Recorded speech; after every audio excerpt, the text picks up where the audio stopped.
নমস্কাৰ এই মুহূৰ্তত অনেক খবৰ দিব বিচাৰিছো ৰাজ্যবাসীৰ বাবে এটা অত্যন্ত ভাল খবৰ মাতৃৰ খাজানাক লৈ ডাঙৰ ঘোষণা কেবিনেটৰ সংবাদমেলৰ জৰিয়তে মুখ্যমন্ত্ৰী কেইবাটাও গুৰুত্বপূৰ্ণ ঘোষণা কৰিছে যদি আপুনি মাতৃৰ খাজানা দিয়াক লৈ এতিয়া চিন্তাত পৰিছে তেতিয়া হলে এই খবৰ আপোনাৰ বাবে অত্যন্ত গুৰুত্বপূৰ্ণ সবিশেষ এনি টক্সৰ দৰ্শকৰ বাবে আমি জনাইছো গুৰুত্বপূৰ্ণ খবৰ মাতৃৰ খাজানাক লৈ কেবিনেটত ডাঙৰ সিদ্ধান্ত পূৰ্বৰ দৰে মৌজাদাৰক দিব পাৰিব খাজানা ডিজিটেল পদ্ধতিৰে মাতৃৰ খাজানা দিব পাৰিব ইতিমধ্যে মুখ্যমন্ত্ৰীয়ে গুৰুত্বপূৰ্ণ মন্তব্য আগবঢ়াইছে মাতৃৰ খাজানাক লৈ কেবিনেটত গ্ৰহণ কৰা হৈছে ডাঙৰ সিদ্ধান্ত সংবাদমেলত মুখ্যমন্ত্ৰীয়ে কি কৈছিল মন্তব্য আছে আগবঢ়াইছে যোৱা বছৰ আমি কেবিনেটত সিদ্ধান্ত লৈছিলো যে মাতৃৰ খাজানা অকল ডিজিটেল নিয়মত দিব পাৰিব অৰ্থাৎ যেটো কয় প্ৰথমতে পোৰ্টেলত ৰেজিষ্ট্ৰেচন কৰিব আধাৰ লিংক কৰিব তাৰ পিছত তেওঁলোকে মাতৃৰ খাজানাটো আফটাৰ ৰেজিষ্ট্ৰেচন ডিজিটেলি দি যাব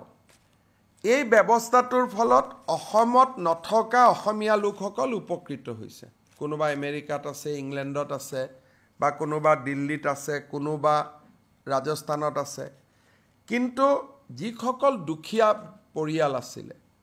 মাৰ্জিনেল ফাৰ্মাৰ্ছ যা সৰু সৰু মাটিৰ মালিক তেওঁলোকে ডিজিটেল খাজানা দিব পৰা নাছিল আৰু এক প্ৰকাৰ আমাৰ অলপমান ৰাইজৰ মাজত অলপ কথা বতৰাও আৰম্ভ হৈছিল যে বহুত দিন ধৰি আমি মাটিৰ খাজানা দিব পৰা নাই আজি কেবিনেটে সিদ্ধান্ত লৈছে যে জুনে ডিজিটেলত দিব পাৰে দিয়ক সেই ব্যৱস্থাটো চলি থাকক কিন্তু ৰাজ্যৰ দুখীয়া পট্টাদাৰ সকলে বা মাৰ্জিনেল পট্টাদাৰ সকলে মধ্যম বৰ্গী পৰিয়াল সকলে মাটিৰ খাজানা দিউতে যাতে কষ্ট নাপায় আগৰ দৰে মৌজাদাৰে নগদ টকা লৈ যি মাটিৰ খাজানা ৰিসিভ দিয়াৰ যেটো ব্যৱস্থা আছিল সেই ব্যৱস্থাও চলি থাকিব অৰ্থাৎ এফালে আমি মেনুৱেলিও মাটিৰ খাজানা দিব পাৰিম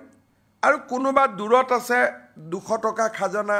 আহিবৰ কাৰণে অসুবিধা তেওঁ ডিজিটেলিও দিব পাৰিব অৰ্থাৎ এতিয়া ডিজিটেল